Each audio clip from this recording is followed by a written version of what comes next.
become House Speaker or to become House Speaker? The leader. Once I'm the leader, I'll make sure to imprison everyone involved. And kahit, Yes. if that involves half of Congress, if that involves 100, 200 congressmen, then I will do it. How about the change of constitution?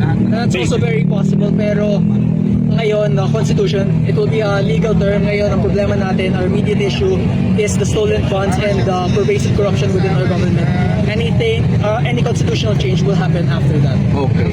But would you believe or support in the death penalty? Kasi yung mga tao, I'm assuming lahat Maraming naghihingi ng death penalty. naghihingi ng death penalty. Yes, very supportive, especially for rapists, murderers. At ang problema kasi natin, we are one of the most populated, we're one of the countries with the most populated prisons.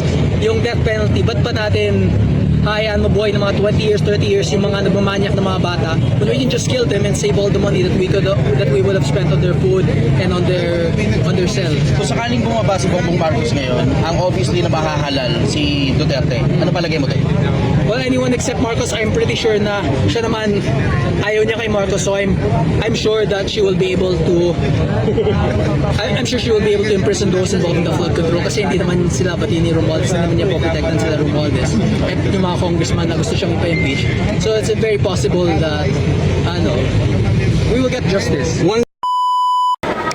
Shout out us reaction vlog, YouTube channel, please like and subscribe. Mabuhay kayo. Towards the flood control anomalies. Congressman, mensahe ninyo na pababain ng Yes, Marcos resign. Congressman, anong panawagan ninyo sa Pwede mga lang wala politiko makita. na nandito ngayon dito sa Forbes Park po? Bakit dito po sa Forbes Park? Kasi nandito sila Martin Romualdez, nandito sila Zaldico. Pwede lang, bali pang hinaan yung ilaw. Silaw dito.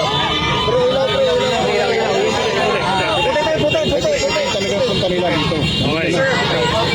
Congressman, ulitin ko lang, why dito sa Forbes Park? Bakit dito sa Forbes Park? Bakit po dito sa Forbes Park? Bakit nasa Forbes? Kasi dito yung mga magnanakaw, ito yung na-implicate na bahay ni Romualdez, ni Zaldico. So, ito yung mismong tinatarget namin. Ayaw naman namin mag-aya sa Nepal na susunogin yung parliamentary building because that will just end up causing more chaos in our government. Ang gusto lang namin, ang target lang namin yung mga magnanakaw, no one else, not the businessmen, not the good government officials. We just want our money back and the people in prison. Any questions? Meow meow meow. Meow meow. Meow meow. Okay, thank you. Live po tayo sa DCRH sa Sige, kamusta? DCRH Worldwide, sir. Sige. Ano po ang paano pakay niyo po dito? Ano po ang pakay? Saan? Oh, okay. Okay, yan. Ano pakay, sir? Go ahead. Hello, testing. Yes, Ano ba ba yung sound? live tayo. Okay. Live tayo sa DCRH. Protest lang. Poprotesta kami laban sa mga corrupt dito. At we have to target the heart of corruption. Hindi lang pwede yung sa Malacanang, sa Menjola. We have to go where the stolen funds went. Hindi naman yun pumunta sa mga government buildings natin kasi yun yung naging issue natin. Hindi siya pumunta sa mga government buildings natin. Pumunta siya sa mga private houses, private property ng mga politiko. And that's why we are protesting on where the private property of the politicians are. Okay, private subdivision, hindi siya Freedom Park, bawal magprotesta. Ano po ang reaction? Kaya nasa labas naman kami. Okay. Kung makukulong ako, edi pakulong nyo ako. But like, kung ako makukulong tapos yung mga nagnakaw ng billion-billion, hindi makukulong. Isn't that a bit unfair? Yung plano po ninyo na lulusubin niyo sa loob? Ano po ang... Kasi may mga police sila dun, dami, mga 2,000, 3,000 plus police with fully armed rifles, everything. So baka hindi na kami makapasok dyan. Okay, so hanggang Or kailan po pag kayo... nakapasok kami, hindi kami hanggang kailan po kayo mananatili dito? Yeah, dito lang ako mga 20-30 minutes kasi may session pa kami bukas eh. Okay, thank you. Mensahe nyo sa mga kababayan natin. Ha? Mensahe nyo. Meow meow! Meow meow! Meow meow! Okay, may katanungan ka kay Congressman Kiko Barsaga? Okay, ano yun? Teka lang. Yes, Hello? yes, go ahead. Yan.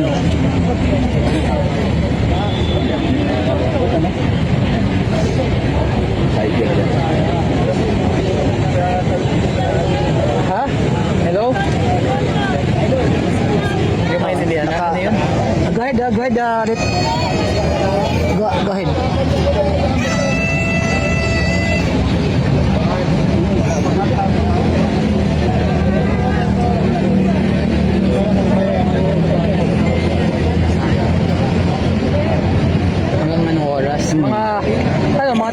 minutes lang kasi may session pa kami. Maaga pa ako bukas, meron akong hearing sa Committee on Ethics. And then last day ng session namin bago kami mag-adjourn bukas. Mamaya, anong oras na ba? 11:27. Bukas. So, Kailangan anong pakiramdam yung sa panawagan po niyo sa inyong Facebook post na manawagan na pumunta dito? Marami ang tumugon. Ano po ang Kasi ako, because we can see that people are taking initiative at gusto talaga ng mga tao na magbago ng gobyerno natin. Hindi na pwedeng laging ganito. Hindi pwedeng tumaulit next year, kaya kailangan natin umaksyon na ngayon. hanggang saan po ang laban po ninyo? Against na kay PBBM? Well, hanggang matapos ito. Hanggang matapos. Okay, maraming salamat. Until a brighter future, until our country will have a brighter future, until we can see na may pagbabago talaga, hindi kami titigil, we'll just keep fighting until we win. Thank you very much, Pong. At yan. Yan, siya, may pahabol. Okay, go ahead. Dati na. May ito, pababaon ko.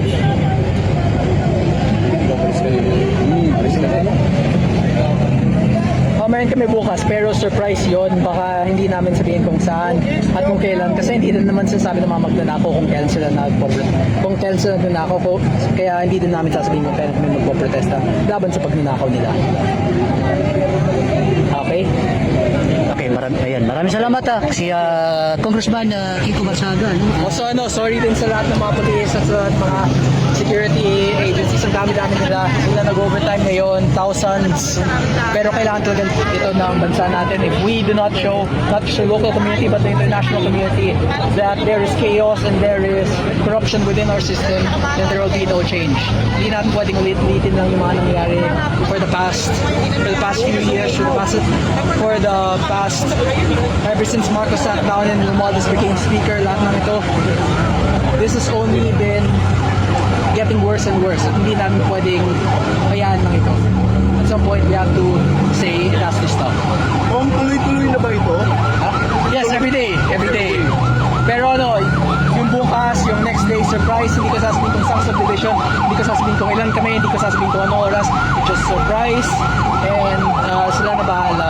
If they want to protect kung gusto na protektahan yung mga magnanakaw dito, at yung mga magnanakaw na nakatira sa mga subdivision, sa mga private subdivision na mga 200, 300 million per lot, or yung iba mga 1 billion per lot, then that's fine. That would be perfectly okay. But para sa akin lang, we have to protect the interests of the Filipino people over the interests of corrupt politicians. And that's why we're targeting the private homes of the corrupt instead of the public offices where they steal the money from. Kasi doon na ako ng pero dito na ginagawa. Okay? Any more questions? Good. Good. Let's interview mo. Meow meow!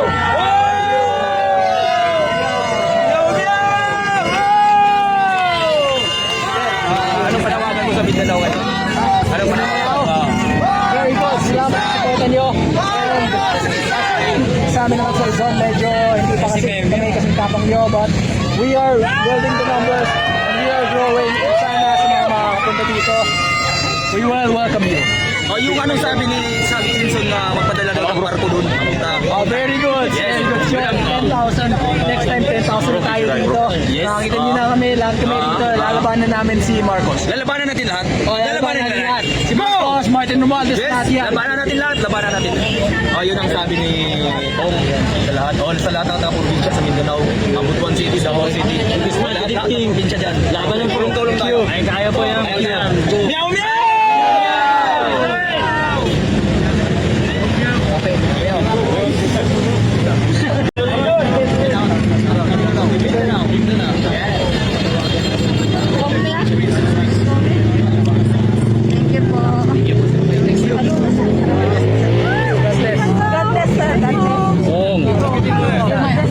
Thank you. Okay. Thank you so much. Thank you. Good question lang to meet yours. Thank you. Nice to meet you as well. So, ang quick question lang. Ano yung na-expect nyo ngayong gabi?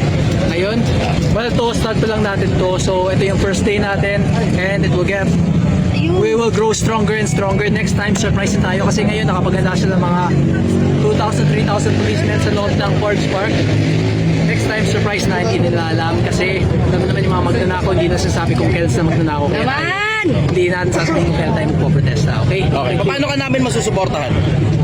Sa FB, just show your support online. Kung may mga protest tayo laban kila Marcos, kila Romualdez, sa lahat ng mga magnanakaw, you can always go kasi this is our country and tayo, kung hindi natin upisan to, walang magbabago. We love you, Kiko! Sino yung mga dapat targetin?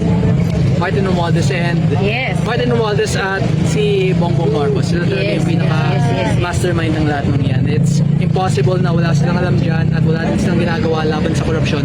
Kaya posibleng pinoprotektahan nila lahat ng mga korupsyon. Okay. Kung sakaling mapabagsak yung gobyerno, sino ipapalit? Kahit sino, basta wag lang si BBM. Huwag lang sila. And anyone except Marcos. Wag lang sila. Kahit si Pimbi Aquino pa ilagay nyo. Kahit sino, basta wag lang si Marcos because anyone, well, practically everyone can bring a good future for our country except for Bongbong Marcos. Yun lang. Thank you, Congressman Kiko. Kiko, I'm Kiko Matos. Few questions. Do you think may magangyaring resulta sa pagkalampag ng taong bayan? Yes. Ngayon o everyday. Itong kabuuan na ginagawa natin ngayon? Well, hopefully, hindi natin alam, but we always have to increase our efforts. Lagi natin mas gagalingan pa natin next time. We'll bring more people, we'll have more equipment, we'll make a larger amount of noise. And may I know your opinion about yung pagbato ng issue mula sa paikot-ikot sa Kongreso and then sa Senado, tas ngayon ibinabato ngayon sa ICI. Siyempre frustrated na yung mga tao, nagbi-build up na yung anger. Ano yung masasabi mo sa mga nangyayari? Problema kasi dyan in terms of, in legal terms, ay pag lagi nating iniintay or lagi nang natin hinahayaan sila, people will keep losing faith in the justice system. Kasi ngayon nga, wala pang napapakulong and that's the very big issue here. If the justice system fails us, who can we depend on? And that's why we are here instead of just waiting for the courts to bring justice for us. So if walang justice, tas mag-escalate ang situation, who can help us? If the situation escalates, firstly, it will lead to economic collapse, and secondly, it might possibly lead to Mindanao secession, civil war, everything. There are plenty of potential downsides, potential chaos that will emerge pag walang nagbago dito. Kasi lumalaki na yung issue nakita natin sa mga ibang bansa, yung mga nagpo-protesta doon, yung mga nasusunog na mga government buildings doon. And we're very close to that point. We don't want to reach that point. Gusto natin ng peaceful protest and we want positive change in our government without necessarily sacrificing any government structures. How about the military? Do you think they can take over? Do you think pwede natin sila asahan? Very possible. Pero yung military kasi, they depend on the will of the people. Once we show that the people are angry at the government, sila din ang mag-withdraw ng support. Ito lang nangyari nung EDSA on the recent people power yung nawala si Hera. Last question. I've heard na you wanted to be the House Speaker. What would you do to change the situation? If I become House Speaker or to become House Speaker? The leader. Once I'm the leader, I'll make sure to imprison everyone involved. And kahit Yes. if that involves half of Congress, if that involves 100, 200 congressmen, then I will do it. How about the change of constitution? That's also very possible, pero ngayon, the Constitution, it will be a legal term. Ngayon, ang problema natin, our immediate issue is the stolen funds and the pervasive corruption within our government. Any constitutional change will happen after that. Okay. But would you believe or support in the death penalty? Kasi yung mga tao, I'm assuming lahat Maraming naghihingi ng death penalty. naghihingi ng death penalty. Yes, very supportive, especially for rapists, murderers. At ang problema kasi natin, we are one of the most populated, we're one of the countries with the most populated prisons. Yung death penalty, ba't pa natin hayaan mabuhay ng mga 20 years, 30 years yung mga nagmamanyak ng mga bata when we can just kill them and save all the money that we would have spent on their food and on their cell. Kung sakaling bumaba si Bongbong Marcos ngayon, ang obviously na mahahalal si Duterte, ano palagay mo doon? Well, anyone except Marcos, I'm pretty sure na siya naman ayaw niya kay Marcos, so I'm sure that she will be able to I'm sure she will be able to imprison those involved in the flood control kasi hindi naman sila pati ni Romualdez, hindi naman niya poprotektan sila Romualdez. At yung mga mga congressman na gusto siyang ipa-impeach. So it's very possible that we will get justice. One last question, Congressman. I've heard nagbo-boxing ka. Boxing. Baka pwede tayo mag-train minsan. Sure, sige. Yan. Thank you very much, Congressman.